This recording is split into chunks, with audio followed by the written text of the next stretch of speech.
Welcome to the Tech Egg. Don't get scrambled. Enjoy the video. You start by forcing World into hard mode. Kill the wall of flesh right away, then immediately prepare to locate titanium. You must carry a pickaxe capable of mining titanium ore, so make the logical progression upgrades until that requirement is met. Once done, bring exploration tools.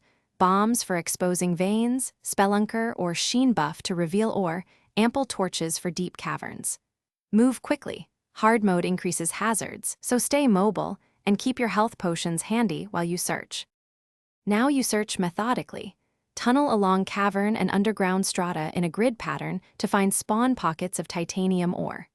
Use bombs or explosives to blast into large seams. This speeds up exposure and prevents wasting time on single blocks. Make sure to mark each vein with torches so you can return and dismantle traps or lava pockets before you dig.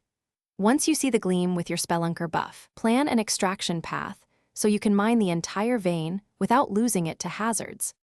Finally, mine the vein cleanly, strip mine around it to collect every ore node, then take ores to a furnace and smelt them into bars for crafting. Use those bars to upgrade tools, armor, or weapons because titanium's durability matters in hard mode. If you can't mine a visible titanium block, make sure your pickaxe meets the mineral's hardness requirement and that you're in a world where titanium generated. Otherwise, reassess your pickaxe progression or start a new world. One troubleshooting tip: if ores aren't spawning, verify world ore roll and consider another seed. Thanks for watching. Consider subscribing if I helped unscramble your problems.